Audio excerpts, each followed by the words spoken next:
Hello children, how are you all? I hope you all are healthy and hearty, you all are fit and fine. So today we are starting another chapter of history, that is traders, kings and kingdoms. ये वाला जो chapter है आपके first वाले chapter से और आप बोले इससे प्रीवियस वाले चैप्टर से या जो अभी अपने सारे चैप्टर्स किए हैं थोड़ा सा लिंक्ड है. जैसे मैंने आपको लास्ट क्लास में बोला था कि ये वाले जो चैप्टर्स आपके अभी होने वाले हैं दे विल बी इंटरलिंक. कुछ कुछ न्यू कॉन्सेप्ट जरूर पढ़ेंगे लेकिन वो इंटर मिक्सचर होगा जो हम ऑलरेडी पढ़ चुके हैं.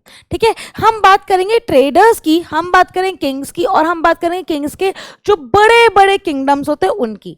तो बात होती है जब ट्रेडर्स की, कुछ कुछ ट्रेडर्स क्या होते हैं? जो ट्रेड करते हैं, जो बिजनेस करते हैं. बिजनेस किस चीज का? कुछ कुछ चीज होगा जो एक जगह से दूसरी जगह तक पहुंचाई जाती है और उनका प्रॉफिट होता है.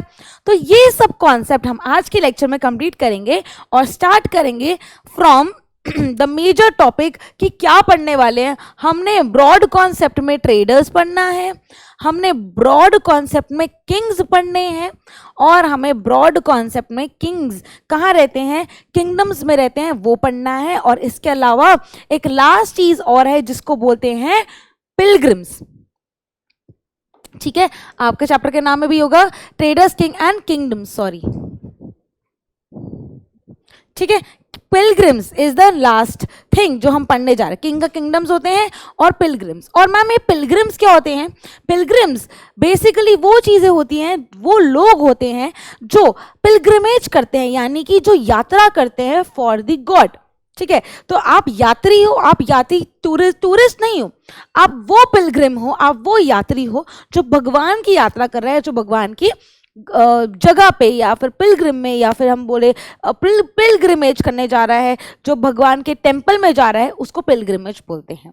ठीक है, चलिए स्टार्ट करते हैं. जब हम बात करते हैं कि ट्रेड किस चीज़ को आता है, आपको पता है कि जो साउथ इंडिया की बात हमने लास्ट चैप्टर में खोली थी और हमने सदर्न इंडिया के बारे में पढ़ा था, वहाँ के हमने कुछ कुछ सिटीज़ के बारे में पढ़ा, वहाँ की फंक्शनिंग ऑफ द सिटीज़ करी, टाउन्स किए. तो हमें इतना तो पता लग गया कि साउथ इंडिया में भरपूर एरिया में, यानी बहुत ज़्यादा तादाद में ट्रेड भी हो रहा है, functioning of the cities and towns भी हो रहा है और बहुत सारी अच्छी अच्छी चीज़ें हो रही हैं. स्पेसिफिकली अगर हम बात करें स्पाइसेस यानी कि मसाले, आपको ये तो पता ही है कि स्पाइसेस बहुत ज़्यादा फेमस है कहाँ पे? हमारे इंडिया के सब कॉन्टिनेंट में. और स्पेसिफिकली इंडिया में अगर हम बात करें, साउथ इंडिया बहुत ज़्यादा फेमस है. कहाँ पे? साउथ इंडिया फेमस है फॉर द स्पाइसेस. ठीक है, स्पाइसेस यानी कि मसाले. और यहाँ पे आप तादाद में मसाले मिलते हैं. और ये जो हमारा कोस्टल एरिया है, द कोस्टल एरिया, ठीक है, तो साउथ इंडिया हमारा कोस्टल एरिया है. कोस्टल एरिया प्रोवाइड करता है फॉर द पोर्ट फैसिलिटी, यानी कि अगर कोई बाहरी देश, कोई बाहर का देश का कोई यात्री आता है या कोई टूरिस्ट आता है, कोई ट्रैवलर आता है, तो उसके लिए आसान होता है साउथ इंडिया में आना, क्योंकि एक तो साउथ इंडिया में बहुत ज़्यादा रिसोर्सेज है, स्पेसिफिकली अगर हम स्पाइसेस की बात करें. और उसके अलावा जो कनेक्टिंग रूट है, यानी कि अगर हम बोले कि जो कनेक्टिंग रूट है वाया शिप या वाया कोस्टल एरिया या वाया हम बोले वाटरवेज, तो वो बहुत ज़्यादा कनेक्टिंग, क्योंकि ये पेनिनसुला तो है. ये सारा अगर हम इंडिया की बात करें तो ये area is called Indian peninsula. ठीक है, पेनिनसुला यानी कि तीनों साइड वाटर है, bay of Bengal, Arabian sea and Indian ocean. तो ये सारी तरफ वाटर, ये बहुत अच्छा एक सी रूट प्रोवाइड करता है फॉर एंड अट्रैक्ट करता है साउथ इंडिया को स्पेसिफिकली. ठीक है, चलिए आगे पढ़ते हैं कि how to find about the trade and traders. हमें कैसे पता लगेगा कि ट्रेड हो रहा है, हमें कैसे पता लगेगा कि ट्रेडर्स आ रहे हैं? तो सबसे पहली बात तो ये है कि ट्रेड और ट्रेडर्स तभी करेंगे ना जब कोई चीज होगी. जैसे कि मैंने बोला स्पाइसेस बहुत फेमस है साउथ इंडिया में, तो यहीं पर तो ट्रेड होगा और यहीं पर तो ट्रेडर्स आएंगे क्योंकि यहाँ पे चीजें मिल रही हैं. तो ट्रेड और ट्रेडर्स वहीं अट्रैक्ट होंगे जहां पे कोई रिसोर्स मिल रहा होगा, यहाँ जहाँ पे चीजें अवेलेबल होंगी. चलिए स्टार्ट करते हैं with south India was famous for gold. South India gold के लिए फेमस है, स्पाइसेस के लिए फेमस है, स्पेशली पेपर. अब पेपर क्या है? काली मिर्च. काली मिर्च को एक क्या बोला जाता है? ब्लैक गोल्ड भी बोला जाता है. कहाँ पे? रोम में, क्योंकि वहाँ के लोग स्पाइस में खास कर, जैसे हम बहुत सारे गरम मसाले यूज़ करते हैं, टर्मरिक यूज़ करते हैं अपने इंडियन फूड के अंदर, राइट. लेकिन बाहर के लोग ब्लैक पेपर यूज़ करते हैं, उनके लिए बहुत ज़्यादा बहुत ज़्यादा इंपॉर्टेंट रखता है मायने इन द फूड. वो वाला स्पाइस ज्यादा यूज करते हैं, इसलिए वो उसको ब्लैक गोल्ड बोलते हैं। और वो यही बोलते हैं कि जो ब्लैक गोल्ड है वो कहाँ मिल रहा है उनको, वो मिल रहा है उनका सदर्न इंडिया में। Precious stone. तो अगर हम बात करें साउथ इंडिया की, अगर हम बात करें कि ट्रेड कहाँ हो रहा है, हम बात करें ट्रेडर्स कहाँ आ रहे हैं, तो वहीं आ रहे हैं जहां पर वो ट्रेडर्स, और वहां ही ट्रेड कर रहे हैं वो ट्रेडर्स जहां पर रिसोर्सेज अवेलेबल है, जहां पे चीजें अवेलेबल है जिसको वो खरीद सकते हैं, जिसका वो व्यापार कर सकते हैं। So south India was famous for gold, spices, specially pepper and precious stone. Pepper was particularly valued in the Roman empire. जब हमने रोमन एम्पायर की बात की थी, यानी कि जो बड़ा एम्पायर खड़ा किया था रोम ने, ठीक है, जहां पे हम अगस्तस की बात करते थे लास्ट वाले लेक्चर में, तो हमारा कहने का भाव ये है कि रोम के अंदर ये वाला जो खासकर स्पाइस है जिसको ब्लैक पेपर बोलते हैं, वो बहुत ज्यादा इंपॉर्टेंट है। वो इंपॉर्टेंट क्यों है? क्योंकि वो खाने में इस्तेमाल करते हैं, और वो इसको क्या बोलते हैं? वो बोलते हैं black gold. So traders carried many of these goods to Rome through ships, through seas and by land in caravans। तो वो कैसे? बिकॉज वो ट्रेड करेंगे, वो क्या करते थे? वो सस्ता खरीद के इसको ट्रेड करते थे। वो यही होता है ना कि अब सस्ती मार्केट से खरीद लो। और मार्केट क्या होता है? मार्केट वो चीज होती है जहां पे, इसको हम बोलते हैं होलसेल मार्केट। क्या होती है वो? जो आपको चीजें बहुत ज्यादा मिले तो वहां का प्राइस कम होता है, ठीक है। जहां पर आप सोचो कि बहुत कम मिल रही है वो चीज, तो वो चीज महंगी हो जाएगी अपने आप। जहां पे इतना सारा वो फेमस है इस जगह के, तो वो सस्ता होगा। सो इन दैट केस इंडिया से वो ट्रेड करते थे, सस्ते ले जाते थे और वहां जाके महंगा बेचते थे। तो वो ट्रेड, इसको ट्रेड कहते हैं, जहां पे आपको प्रॉफिट हो रहा हो, जहां आप बिजनेस कर रहे हो, ठीक है। There must have been quite a lot of trade as many Roman gold okay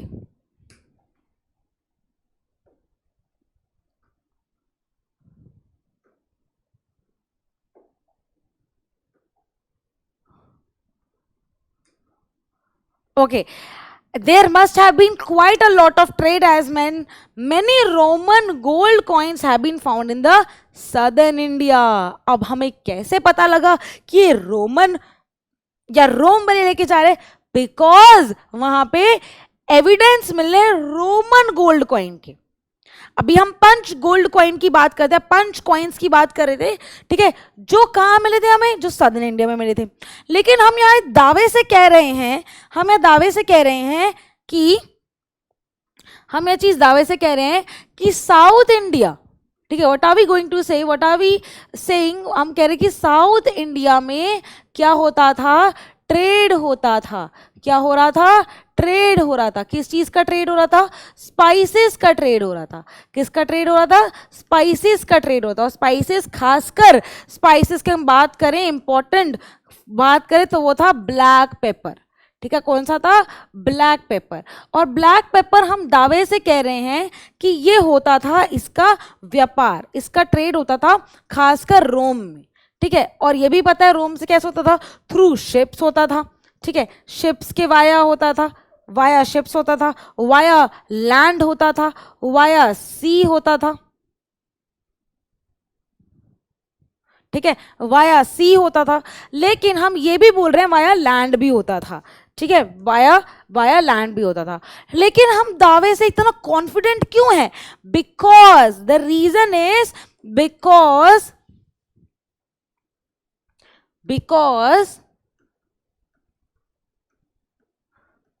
we found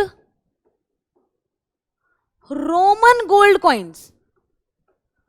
हमें रोमन गोल्ड कॉइन्स मिले, यानी कि जो रोम है, ठीक है, हमें रोमन गोल्ड कॉइन्स मिले, यानी कि जो रोम है वहां पे ब्लैक पेपर खासकर लिया जाता था, ठीक है, ब्लैक पेपर खासकर लिया जाता और उसका ट्रेड किया जाता था,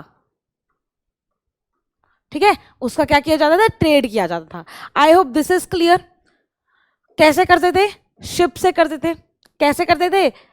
कोस्टल एरिया से करते हैं क्योंकि साउथ इंडिया आपको वाटर प्रोवाइड करता है, Arabian sea, bay of Bengal, ठीक है। तो वो एक तरह से रूट जो था वो सी रूट कहलाता था। क्या कहलाता था? Sea route. So traders explored several sea routes. Traders जो थे, जो व्यापार करते थे, जो पैसे कमा रहे होते थे उस टाइम पे, उन्होंने और खोजने की कोशिश की, उन्होंने और एक्सप्लोर करने की कोशिश की, और उन्होंने ये फाइंड आउट किया कि ये जो कोस्ट वाला एरिया है वो फायदेमंद होता है, खासकर Arabian sea, bay of Bengal, where sailors took advantage of the monsoon winds. तो जो विंड्स इस तरफ को जा रही हैं तो शिप जो होती थी वो इजी होती थी वो इधर से जाने के लिए, ठीक है। अब आपको मैंने ज्योग्राफी में भी समझाया था रिट्रीटिंग मॉनसून, मॉनसून, ठीक है। तो क्या होता है यहाँ पे कि विंड एक तरफ से फ्लो करती है, land to sea, sea to land, याद करो, सी टू लैंड क्या होता है? Retreating monsoon, sea to land, sorry land to sea, retreating monsoon, sea to land monsoon. जो सी से लैंड की तरफ जा रही है वो हवाएं इस डायरेक्शन में है, तो बोट भी इसी डायरेक्शन में जाएगी। कई बार आपने देखा होगा कि बारिश आ रही है, हवा हमारे मुंह पे पड़ती है, हम पीछे की तरफ हो जाते हैं, और अगर हमारे पीछे से हवा आएगी तो हम आगे की तरफ हो जाते हैं। सो इन दैट केस जो शिप होती है वो उसी डायरेक्शन में जाती है, और इसका एडवांटेज उठाया सेलर्स ने। सेलर कौन होते हैं? जो शिप चलाते हैं, ठीक है। Across the seas more quickly. So if they wanted to reach the western coast of the subcontinent from East Africa to Arabia, they chose to sail with southwest monsoon, and sturdy ships has to be built for long journey. चलो आइए इसको समझने की कोशिश करते हैं। अब हम बात कर रहे हैं, अब हम इंडिया का एक बार पेनिनसुला बना लेते हैं, ठीक है। वी ऑल नो, ठीक है, we all know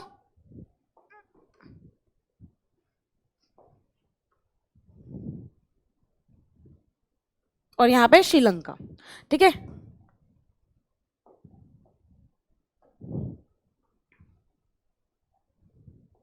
all right, all right. So here we have bay of Bengal,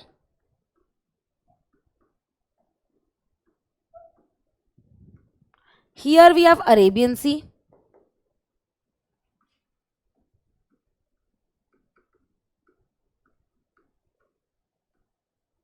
जब भी मॉनसून की बात आती है, जब भी इंडियन की, हमने ज्योग्राफी में पढ़ा है, जब भी मॉनसून की बात आती है तो the winds move from Arabian sea, या फिर हम बोले to sea towards the land. तो डायरेक्शन क्या हुई? ये हुई। क्या डायरेक्शन हुई? ये हुई। और हमें ये भी पता है कि हमने ईस्टर्न घाट्स, वेस्टर्न घाट भी पढ़े, ठीक है।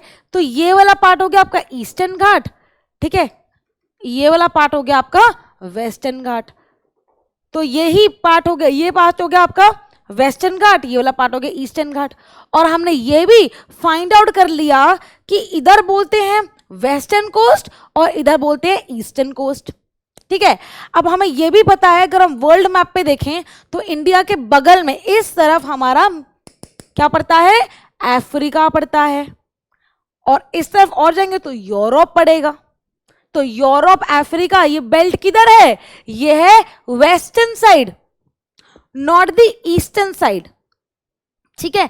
अब कहने का भाव क्या है, जब शिप से ट्रैवल किया जाता था, जब शिप से ट्रैवल किया जाता था, बड़ी बड़ी शिप से ट्रैवल किया जाता था, और ट्रैवल क्यों करते थे? Mainly for the trade purposes, mainly for the trade purposes. अब जब ट्रैवल किया जा रहा है वाया शिप तो वो चूज करते थे ये, क्योंकि हवाएं इधर से चल रही हैं, और जो सेलर होता था वो हैप्पी होता था क्योंकि उसको चलाने में इजी हो रही हैं, और वो चूज करते थे वेस्टर्न। अब यहां पे देखो हमने क्या पढ़ा, आपकी बुक में भी ये चीज लिखी है, sailors took advantage of the monsoon winds.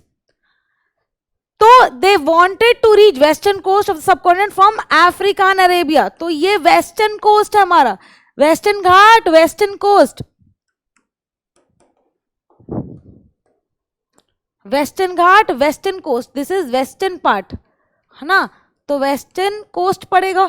तो सेलर वेस्टर्न कोस्ट की तरफ भागता था और उनको यही लगा कि ये वाला साइड जो है वो फायदे में रहेंगे अगर हम ये वाला चूज करते हैं, बिकॉज मॉनसून सीजन के अंदर विंड्स जो होती हैं, मॉनसून सीजन के अंदर जो विंड्स होती हैं वो यहां से आती हैं, तो वो जो विंड्स हैं उनकी डायरेक्शन ये वाली है, तो वो ये वाला रूट चूज करते थे। तो ये वाला रूट क्या होता था, प्रेफर्ड होता था। और यहाँ साउथ इंडिया में आकर उनको क्या करना है, उनको स्पाइसेस लेने हैं, उनको ब्लैक पेपर लेना है, क्योंकि हमें रोमन गोल्ड कॉइन्स दिखे। ठीक है, चलिए आगे बढ़ते हैं। ठीक है, साउथ वेस्ट मॉनसून की बात होगी, साउथ वेस्ट समझ आ गया, साउथ वेस्ट इंडिया की बात है। ठीक है, अब बात आ रही है कि यहां तक तो ट्रेडर्स की बात होगी, अब यहां पे किंगडम्स बनते थे।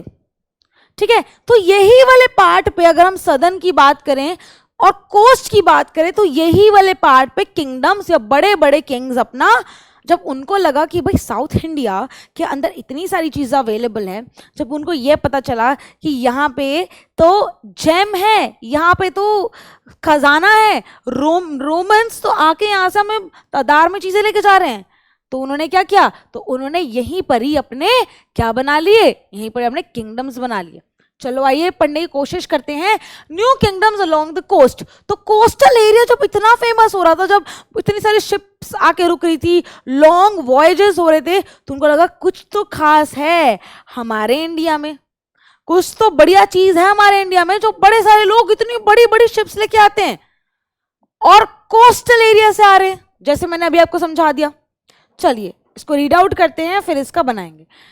The southern half of the subcontinent is marked by long coastline, यानी कि अगर हम बोले ये वाला जो सदर्न हाफ है यहाँ पे बहुत लंबा कोस्ट लाइन है, इसके अलावा हिल्स भी मिलेंगे आपको, इसके अलावा प्लेटोज भी मिलेंगे, जो हमने पढ़ा था डेक्कन प्लेटो, दक्षिण क्या है प्लेटो रीजन है।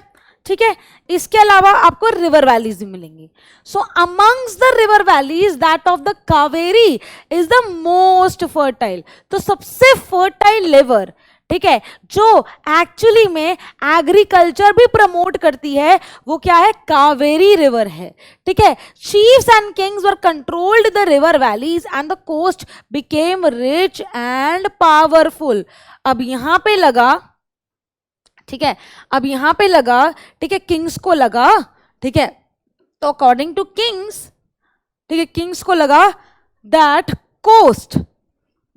कोस्टल एरिया, ठीक है, coastal area is very important. ठीक है, कोस्टल एरिया बहुत इंपॉर्टेंट है क्योंकि यहाँ पे क्या है, यहाँ पे बहुत सारे रिसोर्सेज अवेलेबल हैं। Why important, why, because a lot of resources, ठीक है, बिकॉज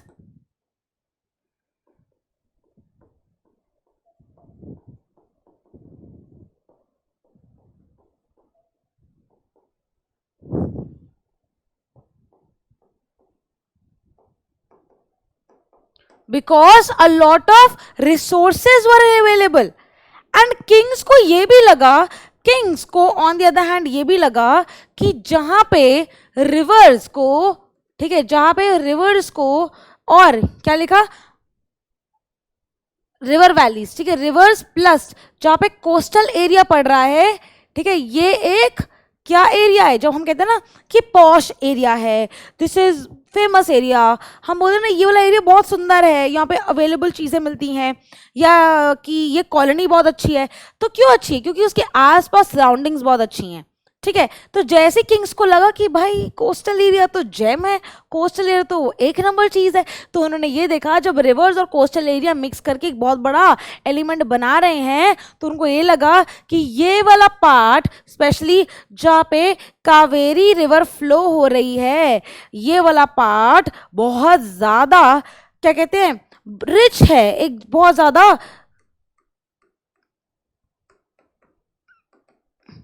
ठीक है, बहुत ज़्यादा रिच एरिया है, बहुत ज़्यादा बढ़िया रिवर वाला एरिया, और ये रिवर जो है बहुत ही ज़्यादा फर्टाइल है। तो उनको लगा कि क्यों ना, क्योंकि किंग्स पहले यही तो करते थे ये मेरा किंगडम, मैंने लड़ाई में जीता ये किंगडम, ये मेरा वो मेरा। तो जब किंग्स को लगा कि भाई ये वाली चीजें, जब किंग्स को लगा कि भाई ये वाली चीजें क्या है, ये इंपॉर्टेंट है, ठीक है, ये इंपॉर्टेंट है, तो उन्होंने क्या करना शुरू कर दिया, उन्होंने हड़पना शुरू कर दिया, उन्होंने मार्क करना शुरू कर दिया कि ये वाला पार्ट भाई मेरा है, ये किंगडम मेरा, ये जगह मेरी, ठीक है। तो उन्होंने मार्किंग करना शुरू कर दिया, जैसे कि हमने यहां लिखा है कि chiefs and kings who control the river valleys and the coast became rich and powerful. उनको लगा कि ये एरिया और ये जगह बहुत ही बढ़िया है, तो अगर हम इसको ओन करते हैं या ये जगह हमारी हुई तो हम रिच कहलाएंगे और हम पावरफुल कहलाएंगे। कौन सा एरिया? जहाँ पे कोस्ट लाइन होती है, जहाँ पे रिवर वैली होती है, क्योंकि ये डिमांडेड एरिया था, यहाँ पे ट्रेड बढ़िया होता था, और ट्रेड बढ़िया होने लगा तो किंग्स में दिमाग आया कि ट्रेड बढ़िया हो रहा है तो ये कहीं ना कहीं डिमांडेड जगह है और डिमांडेड रिसोर्सेज यहाँ मिलते हैं। और ये हमें कैसे पता लगता है? संगम किया था हमने लास्ट में, तमिल कॉम्पोजिशन, ठीक है। तो how do we know this thing? We know this thing because ये हमें कैसे पता लगता है? Because of the Tamil composition, ठीक है, तमिल कॉम्पोजिशन। क्योंकि देखो कुछ कुछ चीजें तो हमें एविडेंस से मिल जाती हैं, कुछ कुछ चीजें हमें बुक से मिलती हैं, कुछ कुछ चीजें बरियल से मिलती हैं, ठीक है। तो तमिल कॉम्पोजिशन या फिर मैं बोलूँ संगम लिटरेचर या मैं बोलूँ संगम टेक्स्ट, अगर कुछ बच्चे भूल गए संगम टेक्स्ट क्या होता है, तो संगम टेक्स्ट या संगम लिटरेचर एक और वर्ड है, ये क्या है? ये तमिल लिटरेचर है, तमिल बुक्स हैं, या मैं बोलूँ तमिल पोएम्स हैं जो बड़े बड़े पोएट ने लिखी हैं। संगम का मतलब होता है कि संघी करके लिखी है, एसोसिएशन बना के लिखी है, ठीक है। और अगर मैं बोलूँ कि इस चीज़ को असेंबली बना के लिखी है, टोटल लोगों ने मिल के लिखी है, तो वो क्या है? वो एक टेक्स्ट है जो फेमस है फॉर तमिल, और उन्होंने इन्हीं के इन अराउंड स्टोरीज बिल्डअप की गई हैं, यानी कि रियल स्टोरीज लिखी गई हैं। तो हमें कैसे पता लगता है? हमें लगता है संगम टेक्स्ट से, ठीक है। जो मूवेंदार पोयम है उसके अंदर से पता लगता है। This is a Tamil word meaning 3 chiefs, ठीक है। वो कह रहे हैं कि हमें 3 चीफ्स के बारे में पता लगता है जो कि use for the heads of 3 ruling families, जो 3 रूलिंग फैमिलीज के हेड चीफ थे, ठीक है। मैं फिर से रीड कर रही हूँ, आप भी अंडरलाइन करो। Sangam poems mention the मूवेंदार।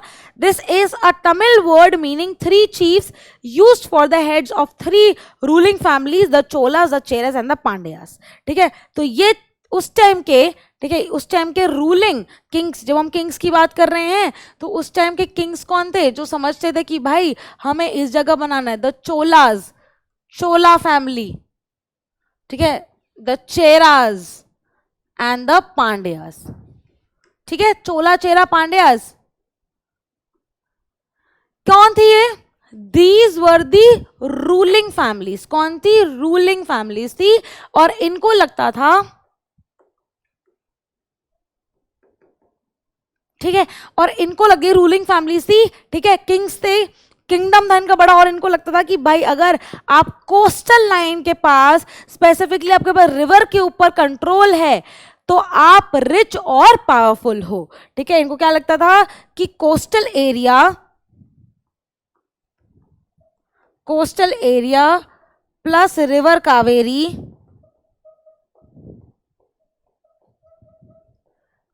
ठीक है, आप इसको कंट्रोल करते हो, आपका बोलबाला है, then you will become rich and powerful, your kingdom will become rich and your kingdom will become powerful. आपका नाम स्वर्ण अक्षरों में लिखा जाएगा, ठीक है। और इनके अंडर होते थे चीफ्स, चीफ यानी कि मैनेजर लगा लो, जो चीफ है भाई, किंग के नीचे चीफ आ गया, ठीक है। तो new kingdoms along the coast, यानी कि लोगों को समझ आ गया कि अब ये ऐसा होता है। अब ये जो होते हैं चीफ, ये कलेक्ट नहीं करते थे टैक्सेस। आपको पता है कि टैक्सेस एक बहुत बड़ा इंपॉर्टेंट, जैसे हमने देखा था, ठीक है, टैक्सेस के बारे में पढ़ा था। लेकिन ये लोग टैक्सेस नहीं लेते थे, ये लेते थे गिफ्ट्स। क्या लेते थे? गिफ्ट्स। टैक्सेस के बदले ये लेते थे गिफ्ट, ठीक है। चलो अब आगे पढ़ते हैं कि कैसे फंक्शनिंग होती थी। चलो, the chiefs did not collect regular taxes, instead they demanded and received gifts from the people। तो ये नहीं लेते थे टैक्स, ये गिफ्ट लेते थे, डायरेक्ट गिफ्ट। और they were also went on military expeditions and collected tribute from the neighbouring areas. तो मिलिट्री एक्सपीडिशन पे जाते थे, एक वॉक, एक जर्नी पे जाते थे, और वहां पे भी ये क्या लेते थे, ये लेते थे ट्रिब्यूट, कि आप ट्रिब्यूट दो। एक होता है गिफ्ट की आप अपनी मंशा से दे रहे हो, एक होता है कि आपको ट्रिब्यूट करना है, आपको एक बंदे को महान बनाते हुए गिफ्ट देना है, तो वो होता है tribute. They kept some of the wealth and distributed the rest among the supporters including members of their family, soldiers, poets. Many poets whose compositions are found in the Sangam collection composed poems in praise of chiefs who often rewarded them precious stone। तो chief जो थे, अगर उनकी respect की जाती थी या फिर बोले कि उनके बारे में लिखा जाता संगम टेक्स्ट में, जो हमें पता लगता है, तो उनको प्रेशियस स्टोन्स भी मिलता था, और ये भी लिखा गया है संगम में। Gold horses, elephant chariots and fine cloth भी मिलता था चीफ्स को। ठीक है, चलिए एक बार इसको लिख लेते हैं। तो अब कहने का भाव क्या है, भाव ये है कहने का कि इन ऑर्डर टू अर्न, तो किंग्स क्या करते थे, किंग्स लोगों से, ठीक है, किंग्स लोगों से, या फिर मैं बोलूं in particular Cholas, Cheras and Pandyas, या फिर और भी kings were they do not collect taxes, और टैक्सेस कलेक्ट करने का हम चीफ का होता था, collect taxes, instead they collected not, they do not collect taxes, they collected gifts, accepted gifts. और गिफ्ट्स एक और तरीके से मिलता था, ठीक है, मिलिट्री एक्सपीडिशन निकाल के।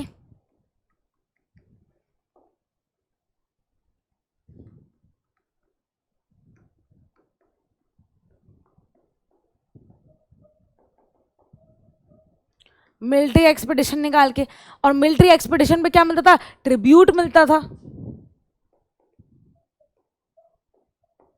मिलिट्री एक्सपीडिशन में क्या मिलता था, ट्रिब्यूट मिलता था। ठीक है, अब इसके अलावा वो कह रहे हैं कि इसके अलावा, सॉरी इसके अलावा नहीं, इसके बारे में हमें कैसे पता लगता है, एवरीथिंग इसके बारे में क्या कैसे पता लगता है, ठीक है, एक्सप्लेन्ड और we will say described,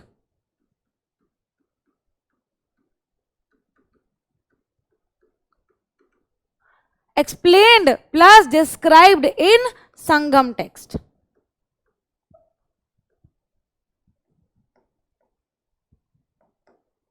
explained and described in the Sangam text। ठीक है, और संगम टेक्स्ट के अंदर एक और चीज होती थी, ठीक है, चीफ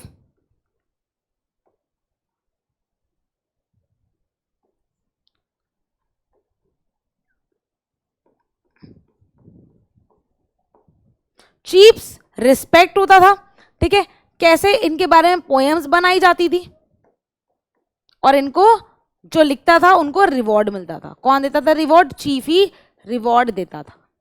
एंड कौन से रिवॉर्ड मिलते थे, रिवॉर्ड मिलते थे, आप बताओ अभी बड़ा हमने, रिवॉर्ड मिलते थे, गोल्ड मिलता था, ठीक है, फाइन क्लॉथ मिलता था, एलिफेंट मिल जाता था, हॉर्सेस मिल जाते थे,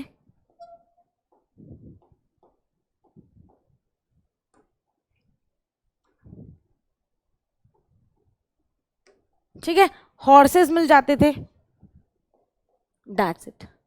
ठीक है, तो this is how everything goes on. अब जब मैंने यहाँ पे फाइन क्लॉथ की बात करी, तो बेटा ये फाइन क्लॉथ कौन सा होगा, ये फाइन क्लॉथ होता था सिल्क, ये फाइन क्लॉथ होता था silk. Silk is very famous in south India because of its climate and because of its weather, और बिकॉज कि वहाँ पे वो कल्चर चल रहा था, तो सिल्क भी वेरी इंपॉर्टेंट है साउथ इंडिया में, आज तक इंपॉर्टेंट है। लेकिन सिल्क वॉर्म से सिल्क कैसे निकालना था, ये चाइनीज लोगों को ज्यादा पता था। ठीक है, चलो आओ पढ़ते हैं कि सिल्क रूट भी होता था क्या कुछ। चलिए, तो ये सिल्क की लाइफ क्या है, पहले तो सिल्क वॉर्म की लाइफ देखते हैं। तो जो सिल्क बड़ा सिल्क होता था, यानी कि एडल्ट सिल्क, ठीक है, सिल्क मॉथ, वो एग्स को ले करता था। ठीक है, एग्स को ले करता है, एग्स को ले करने के बाद क्या होता है, सिल्क वॉर्म निकलता है। सिल्क वॉर्म क्या करता है, अपना कुकून यानी कि जहां पे वो रेस्ट करता है उसको बिल्ड करता है, उसके अलावा प्यूपा छोड़ता है। ठीक है, तो ऐसे क्या होता है, उसके बाद वो एक एडल्ट में कन्वर्ट हो जाता है। फिर एडल्ट सिल्क मॉथ फिर अंडे ले करता है, अंडे ले करने के बाद फिर सिल्क वॉर्म निकलता है, उसमें से सिल्क वॉर्म फिर अपना कुकून बुनता है, कुकून बुनने के बाद फिर वो अपना प्यूपा छोड़ता है और फिर उसके बाद वो बड़ा बन जाता है। तो ऐसे कुकून में से बनती है सिल्क। इसके बाद क्या बन गई, सिल्क, कपड़े बन गए हमारे। अब from fibre to fabric 7th में भी पढ़ोगे, शायद 6th में पढ़ा होगा भी आपने साइंस के अंदर। ठीक है, क्या होता है, सिल्क मॉथ, ये क्या हो गया, आधा कहाँ गया इसका, ओके नो प्रॉब्लम। तो क्या होता है मैं बताती हूँ आपको, कुकून्स विद सिल्क फाइबर। अब क्या होता है कि सिल्क मॉथ जब अंडे ले करता है, ठीक है, सिल्क वॉर्म जब अंडे ले करता है, सॉरी सिल्क मॉथ जब अंडे ले करता है सिल्क वॉर्म बनता है, सिल्क वॉर्म अपना कुकून बनता है। तो कुकून के अंदर सिल्क का फाइबर होता है, कुकून के अंदर क्या होता है, सिल्क का फाइबर होता है, उसको बॉयल किया जाता है। बॉयल करने के बाद उसको लंबी लंबी लाइन में ऐसे ऐसे ऐसे ऐसे ऐसे होते हैं वो पतले पतले धागे, ऐसे ऐसे लंबा लंबा उसको उसके धागे बनाए जाते हैं। ठीक है, स्पिनिंग होती है उसकी, घुमाते यान बनता, वीविंग होती, फिर सिल्क फैब्रिक बनता, फिर सिल्क के कपड़े बनते हैं। And silk is very very very expensive. ठीक है, तो अब क्या बात होती है शुरुआत से कि सिल्क मेकिंग, ये हमने सिल्क की बात में की, सिल्क मेकिंग क्या हमें आती थी इंडियंस को? सिल्क मेकिंग, सिल्क के एक कुकून से, जो उसका कुकून वो बुनता है, वो किसने सिखाई थी? वो आती थी सिर्फ चाइनीज लोगों को। ठीक है, चाइना में आती थी सिर्फ चाइनीज लोगों को, आज से 7000 ईयर्स पहले। ठीक है, तो techniques of making silk were first invented in China. पहली बार किसने इन्वेंट किया? चाइना ने किया। ठीक है, किसने इन्वेंट किया? चाइना ने किया। Around 7000 years ago, while the method remained closely guarded, secret for thousands of years, some people from China who went to distant lands on foot, horseback and on camels carried silk with them. The paths they followed came to be known as Silk Route. ठीक है, अब बात आती है, चलो इसको समझने की कोशिश करते हैं। आपको इतना तो समझ आ गया कि सिल्क वॉर्म की बात हो रही है, सिल्क के कुकून से निकलता है। ठीक है, सिल्क वॉर्म के कुकून से निकलता है सिल्क। अब क्या होता था कि ये जो सीक्रेट था कि कैसे निकलता, अभी फिर से एक बार समझ लेते हैं। एडल्ट वॉर्म है, ठीक है, एडल्ट मॉथ है, एडल्ट मॉथ है। ठीक है, वो क्या करेगा, वो एग्स ले करेगा, उसने एग्स ले किए।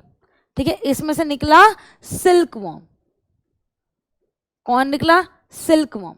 अब सिल्क वॉर्म रेस्ट करने के लिए अपना क्या करता है, कुकून बुनता है कुछ इस तरीके से। ठीक है, इसके बाद ये निकल जाता है बाहर और एक एडल्ट मॉथ बन जाता है। ठीक है, अब इसके बाद ये वाली जो चीज होती है ना बेटा, ये इंपॉर्टेंट होती है क्योंकि ये होता है कुकून। इसमें इसको करते हैं बॉयल। ठीक है, इसको करते हैं बॉयल। सिंपल प्रोसीजर है, ज्यादा नहीं है, बट इन डिटेल आपको। ठीक है, इसको करते हैं बॉयल। ये जब बॉयल होता है, ठीक है, इसमें से निकलते हैं धागे, लंबे लंबे लंबे लंबे ऐसे इसको निकालते हैं। फिर इसका वीविंग करते हैं। दो चीजें, वीविंग होती है, स्पिनिंग किया जाता है, ठीक, यान बनाते हैं। ये बन गया यान, यान की होती है स्पिनिंग, गोल गोल घुमाना, या फिर इसकी होती है वीविंग। फिर एक तरह से सिल्क क्लॉथ रेडी हो जाता है, विच इज वेरी एक्सपेंसिव। क्या हो जाता है? Very expensive. अब बात आती है, ये हमें समझ आ गया। अब बात आती है कि ये वाला सीक्रेट किसको पता था? ये आज जब मैं आपको छोटे लेवल पे समझा रही हूं या हमने 2 सेकेंड में सीख लिया, ये सीक्रेट किसको पता था? Only Chinese people. Chinese people, या फिर हम बोले चाइना में पता था 7000 years ago.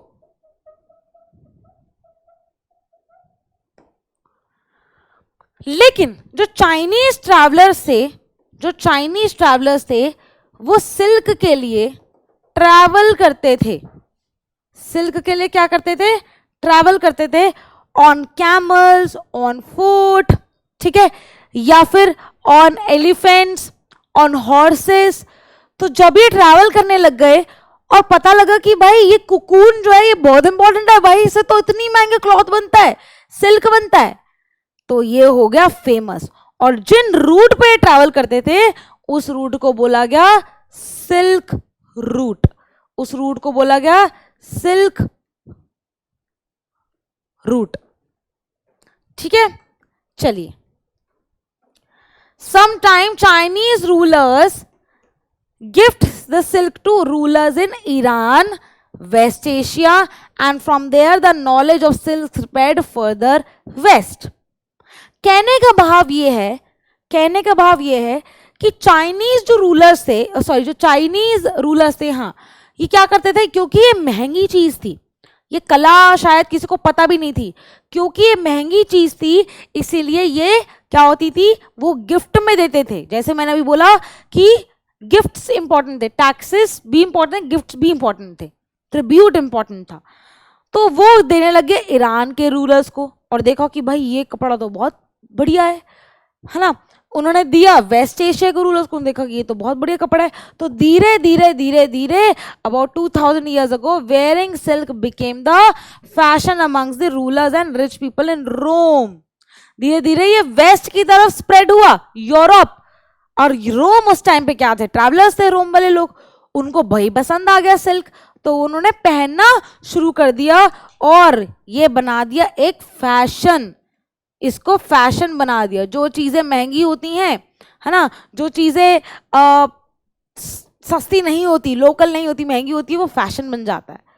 उसके ड्यूप्स बनते हैं, उसके ओरिजिनल के क्या बनते हैं, सेकंड कॉपी, थर्ड कॉपी बनती है, लेकिन जो ओरिजिनल होता है वो एक्चुअली में महंगा होता है।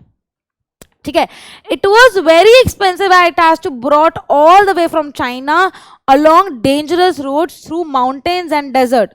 People living along the route often demanded payments for allowing to pass through. ठीक है, तो बेसिकली ऐसा नहीं था कि चाइनीज लोग साउथ इंडिया में आते थे, साउथ इंडिया के लोगों को तो पता ही नहीं था, चाइना के थ्रू होता था, ऊपर वाले एरिया में होता था, उसको बोलते थे सिल्क रूट।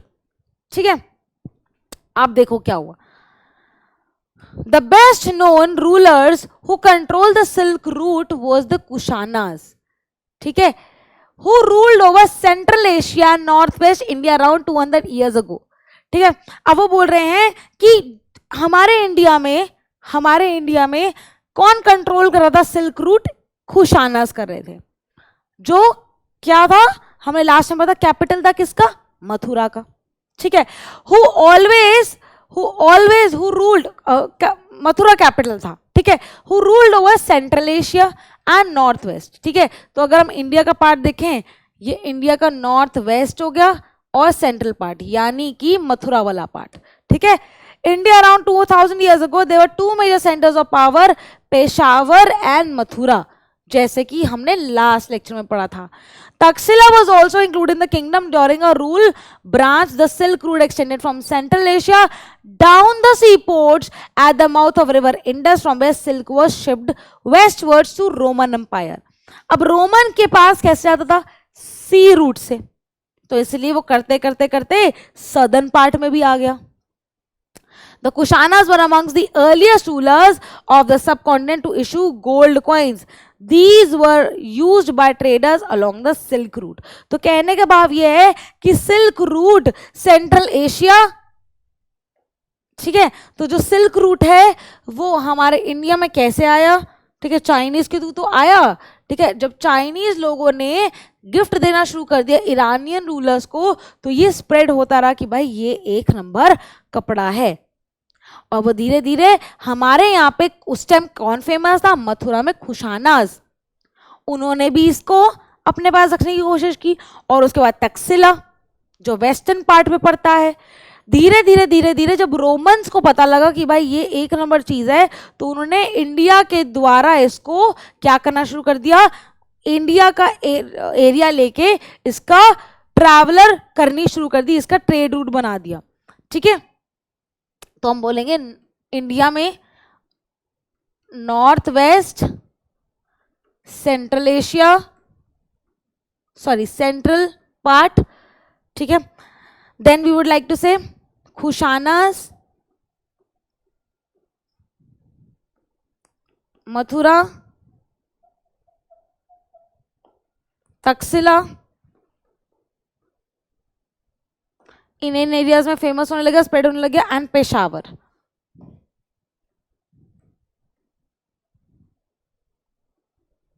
ठीक है बच्चों, उसके बाद क्या हुआ, ठीक है, the Kushanas were amongst the earliest rulers of the subcontinent to issue gold coins, these were used by traders along the Silk Route. अच्छा, एक और था,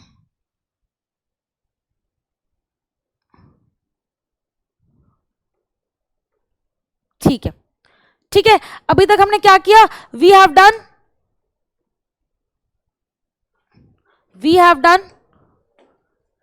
all right, so we have done traders, we have done kingdoms, and now we are on the third part of our lecture, that is pilgrims।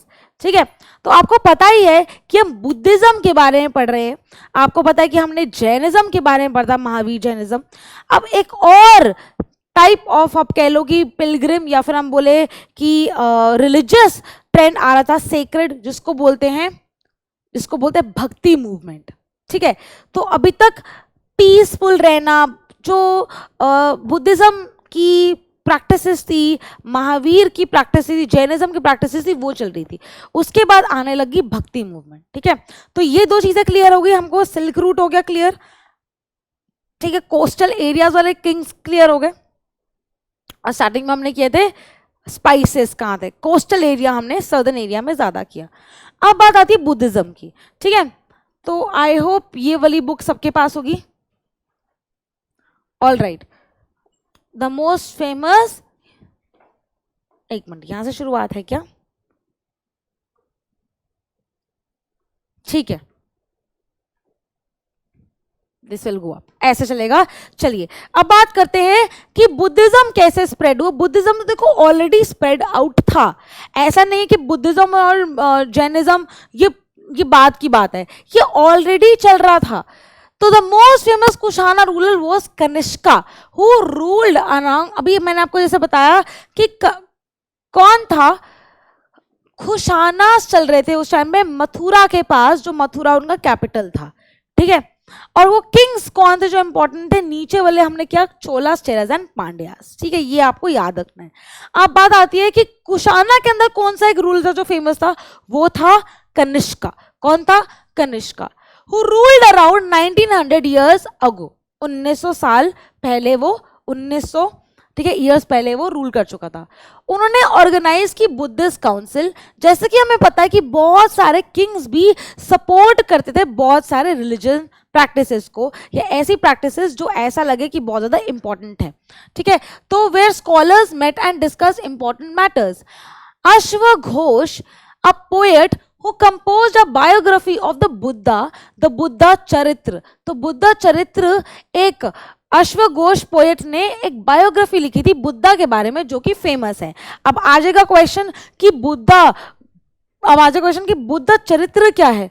Buddha Charitra एक biography, it is a biography written on Buddhist of main Buddha, written by अश्वघोषा, and he was a poet. ठीक है, और जो court के रहता था कहाँ पे, कुशाना रूलर में, Kushana, famous Kushana rural empire चला था, कनिष्का। ठीक है, लिव्ड इन हिज कोर्ट।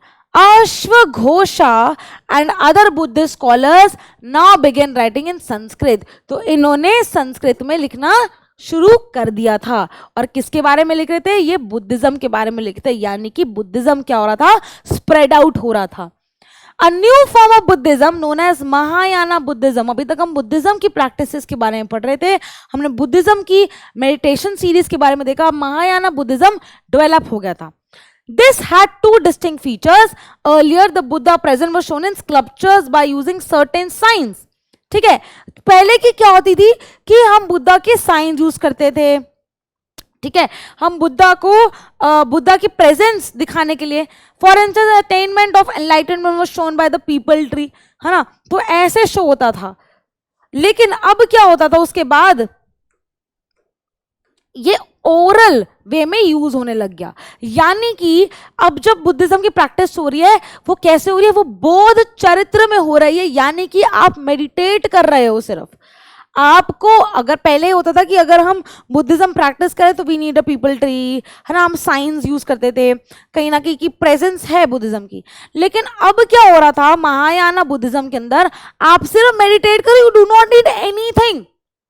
आप बस चुपचाप बैठ के क्या कर रहे हो, उसको प्रैक्टिस कर रहे हो, ठीक है, आप क्या करो बस उसको प्रैक्टिस करो, आप क्या करो बस मेडिटेट कर रहे हो।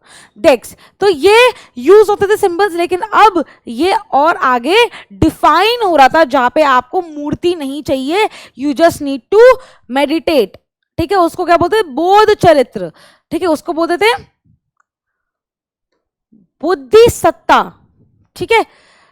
The best known of these are the Chinese Buddhist pilgrims, और इनकी पिलग्रिम्स बनाई जाती थी और सबसे ज्यादा चाइना में फेमस था जिसको बोलते हैं फाक्शियान, who came to be the subcontinent about, ये इंसान थे जुआंगजैंग, ये कुछ इंसान थे, ये कुछ फेमस मोनास्ट्रीज थी, ठीक है, कुछ ऐसी फेमस मोनास्ट्रीज में लोगों ने विजिट किया।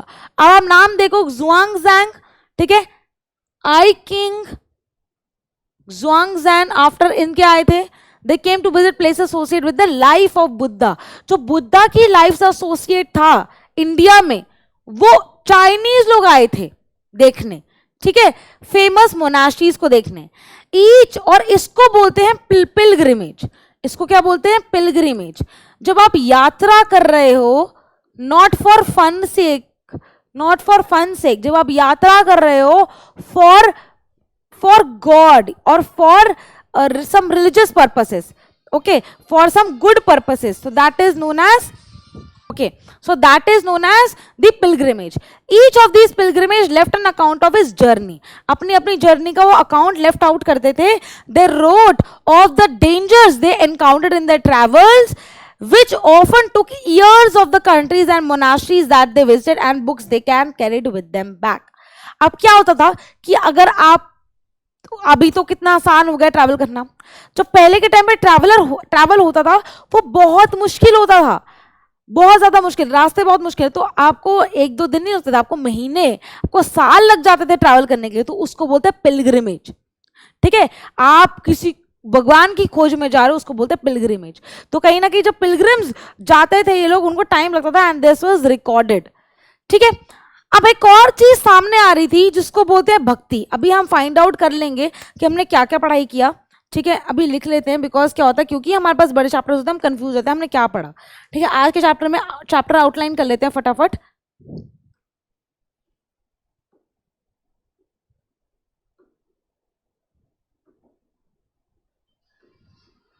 Okay, so what is the chapter outline. Chapter outline हमें ये बताता है कि सबसे पहले हमने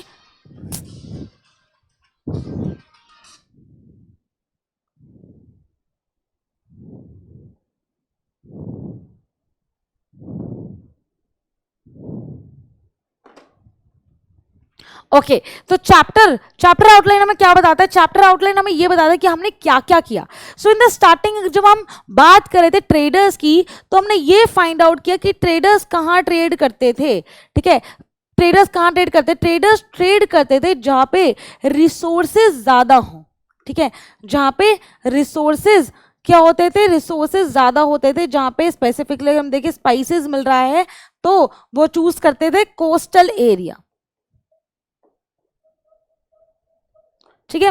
फिर क्या हुआ, जो किंगडम्स थे, जो किंग्स थे, उन्होंने अपना किंगडम भी उस जगह बनाना शुरू करा, अपना किंगडम भी उस जगह बनाना शुरू करा जहां पे रिवर होता था या फिर जहां पे कोस्टल एरिया होता था, ठीक है। अब यहाँ पे ट्रेडर्स भी वहीं आते थे कोस्टल एरिया, स्पेसिफिकली वो कौन सा रूट चूज करते थे, वेस्टर्न, ठीक है, western north western part of India वाला रूट चूज करते थे। ठीक है, अब जब समझ आया कि भाई ये बहुत इंपॉर्टेंट क्योंकि रिसोर्सेज है, तीसरी चीज आई क्या होता है जो हम सिल्क की बात करते हैं, और ये माना गया कि सिल्क भाई बहुत ज़्यादा इंपॉर्टेंट क्लॉथ था जो किसको पता ही नहीं था, सिर्फ किसको पता था, चाइनीज लोगों को पता था या फिर चाइना को पता था। फिर धीरे धीरे धीरे ये स्प्रेड आउट हुआ और स्प्रेड आउट होते होते ये पता लग गया कि सिल्क इज वेरी इंपॉर्टेंट, और उसका रूट, जिस रूट पे वो स्प्रेड आउट होने लगे उसको बोलने लग गए सिल्क रूट। और रोमन्स फाइंड आउट करते थे कि कोई उनको ऐसा सस्ता रूट मिल जाए जहां पे वो ट्रैवल आउट कर सके। ठीक है, इसके बाद हमने पढ़ा फोर्थ, इसके बाद हमने पढ़ा फोर्थ पॉइंट कि ऐसा क्या हुआ कि सिल्क रूट के बाद और क्या पढ़ने वाले हैं हम। ठीक है, तो हमने पढ़ा पिलग्रिमेज की बात की कि पिलग्रिम्स, तो हमने ये देखा कि जो बुद्धिज्म था, ठीक है, बुद्धिज्म था वो क्या होता रहा, वो स्प्रेड आउट होता रहा। बुद्धिज्म क्या होता रहा, स्प्रेड आउट होता रहा, और स्प्रेड वो एक महायाना बुद्धिज्म में कन्वर्ट हुआ, महायाना बुद्धिज्म में कन्वर्ट हुआ, जहां पे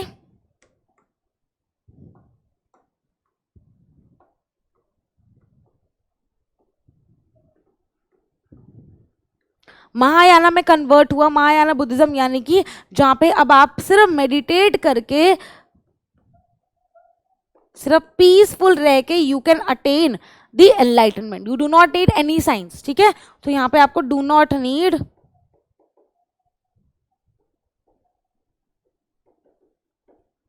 एनी साइंस। ठीक है, उसके बाद हुआ कि जब ये स्प्रेड आउट हो रहा था, ये स्प्रेड आउट होता था स्पेसिफिकली यहां पे लोग आते थे, तो people use to visit monasteries, और जब लोग देखने आते हैं, ठीक है, जब लोग देखने आते हैं, जो लोग देखने आते हैं स्पेसिफिकली, जो लोग खोज में आते हैं, जो लोग स्पेसिफिकली इसी रीजन से ट्रैवल करना चाहते हैं, इसी रीजन से मूवमेंट करते हैं, उनको बोला जाता है पिलग्रिम्स। उनको क्या बोला जाता है, पिलग्रिम्स। ठीक है, और ये भी क्या करते हैं, ट्रैवल आउट करते हैं। क्लियर। अब हम पढ़ने जा रहे हैं एक और चीज, इसको बोलते हैं भक्ति। भक्ति पहले नहीं आई थी। ठीक है, भक्ति पहले नहीं आई थी। अब बात, क्वेश्चन यही है कि हिस्ट्री का एक बहुत बड़ा क्वेश्चन मार्क ये है कि ये सब चीजें कब हुई थी। ठीक है, अब हम ये हिस्ट्री वाली पार्ट जो हम एविडेंस, बुक्स, बरियल से पढ़ते हैं, ये तो हमें पता है, लेकिन जो भगवान का एक कॉन्सेप्ट है कि भगवान एग्जैक्ट कब आए थे, बुद्धिज्म पहले आया था भगवान, तो this is still a question of search. ठीक है, कुछ लोग बोलते हैं ये सिर्फ मिथ है, कुछ लोग बोलते हैं नहीं ये रियल है। So depends on each one of belief, तभी वो रिलीजन है क्योंकि हम बिलीव करते हैं, बिलीफ। ठीक है, तो अब बात आ रही है भक्ति की ना। अब भक्ति एक ऐसी चीज है जो डेइटी से ही होती है, यानी मूर्ति पूजन, वर्शिप ऑफ सर्टेन डेइटीज यानी मूर्ति, which became a central feature of later Hinduism. Hinduism एक इंपॉर्टेंट रिलीजन था, बहुत ज्यादा इंपॉर्टेंट है, और हिंदुइज्म के अंदर एक मेन फैक्टर ये है कि वो मूर्ति पूजन करते हैं। These deities included शिव जी की मूर्ति, विष्णु जी की मूर्ति, गॉडेसेस सच एज दुर्गा। तो ये चार चीजें बहुत ही फेमस होने लग गई और बहुत ज्यादा मूर्ति पूजन होने लग गया। ठीक है, These deities of worship through भक्ति, और एक कॉन्सेप्ट आया सामने जिसको भक्ति बोलते हैं, यानी कि जो एक टाइप ऑफ जो तरीका है वो बहुत फेमस होने लग गया। भक्ति है, बिलीफ है, विश्वास है, एक भावना है। Bhakti is a general understood as a person's devotion towards his or chosen deity, कि अगर मेरे को माता रानी पे बिलीफ है तो I am from my soul and heart devoted to Durga Mata, to Shiv ji, to Vishnu ji. So these are ideals, idol worship, यानी कि मूर्ति पूजन करना, डेटीज होना। महायाना बुद्धिज्म में ये सिखाया कि आपको साइन नहीं चाहिए, you can meditate and get enlightenment, but यहाँ पे you are doing the puja of a murti या फिर deity. Anybody whether rich or poor belonging to so called high low caste man woman could follow the path of bhakti. ठीक है, इस religion के अंदर आप छोटे बड़े जैसे भी हो, आप अमीर हो गरीब हो आप कर सकते हैं ये। सो ये जो भक्ति ट्रेंड फॉलो हुआ ये इतना स्प्रेड आउट हुआ बिकॉज यहां पे कोई रोक टोक नहीं थी, जस्ट योर डिवोशन। ठीक है, आगे बढ़ते हैं। The idea of bhakti is present Bhagavad Gita, the sacred book of Hinduism, which is included in the Mahabharata. अब इसके लिए हम 11th वाला चैप्टर पढ़ेंगे अपना, वो बुक्स के बारे में बताता है तो थोड़ा सा और क्लैरिटी मिलेगी। ठीक है, तो महाभारत इसके अंदर और एनलाइट करता है, इसको लाइट आउट करता है कि कैसे कैसे भक्ति फॉलो होनी चाहिए। इन दिस क्या था अब इसके अंदर, the Krishna the god ask Arjun the devotee and friend to abandon all dharmas and take refuge in him as only he can set Arjuna free from the evil. This form of worship gradually spread to different parts of the country. अब ये जो महाभारत के अंदर हुआ था ना, Krishna ji guide करते हैं अर्जुन को कि भाई तू मेरा फ्रेंड है, मैं तेरा मेंटोर हूँ, है ना, मैं तेरा गुरु हूँ एक तरह से, तू सब कुछ छोड़ दे, तेरी लाइफ में जो भी प्रॉब्लम है वो सॉल्व हो जाएंगी, just take refuge in me, just leave everything aside and come towards me. ठीक है, तो this all started, these all stories, these all Bhagavad Gita and these all books started at that present moment, at that moment of time. ठीक है, तो ऐसे ही ये आगे spread out होता रहा और भक्ति मूवमेंट क्या हो गई, बहुत नेक्स्ट लेवल वे में स्प्रेड होती गई। ये एक मूवमेंट चला था। ठीक है, और बहुत सारे टेम्पल बिल्ड हुए, जैसे पहले सिर्फ मोनास्ट्रीज थी, बहुत ज्यादा टेम्पल्स बिल्ड हुए, बहुत ज्यादा, because it spread out like anything. Idol worship था इसके अंदर। ठीक है, आइडल या फिर हम बोले डेइटीज थी भगवान की, और डेइटीज किसकी, हम बोले शिव, विष्णु, गॉडेस में दुर्गा। It spread out. ठीक है, तो यहां से स्टार्ट होती थी भक्ति मूवमेंट। अब जो पिलग्रिमेज था वो इनके लिए भी था, बहुत सारे टेम्पल्स के लिए लोग विजिट करने आते थे और यहाँ पे इसकी पिलग्रिमेज भी होती थी। Right, so with this children we complete our lecture. I know थोड़ा सा बड़ा था और थोड़ा ज़्यादा इसके अंदर कंटेंट था, बट अब हमारे सिर्फ 2 चैप्टर्स ऑफ हिस्ट्री बचे हैं, और लास्ट वाले में और जो सेकेंड लास्ट है वो भी, लास्ट वाला लेक्चर थोड़ा सा न्यू लगेगा आपको, बिकॉज अगेन थोड़ा सा हट के चैप्टर है, बट यस ये कल्मिनेशन, जैसे मैंने आपको बोला, जो हम ये लास्ट के 4 चैप्टर्स जो थे आपके हिस्ट्री के, ये कल्मिनेशन ऑफ द स्टार्टिंग वाले पॉइंट के जो हम कर चुके हैं, ये इसको आगे पुट फॉरवर्ड करता। हो सकता है आपको लगता होगा मैम ये तो किंग्स वाले चैप्टर से मिलता जुलता है, ये तो इस वाले चैप्टर से मिलता जुलता है, बिल्कुल, बिकॉज ये कल्मिनेशन ही है बाकी चैप्टर्स के।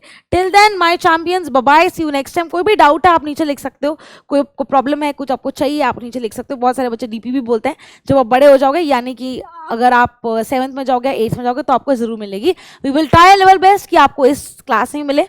ठीक है, till then bye bye, see you children and take care.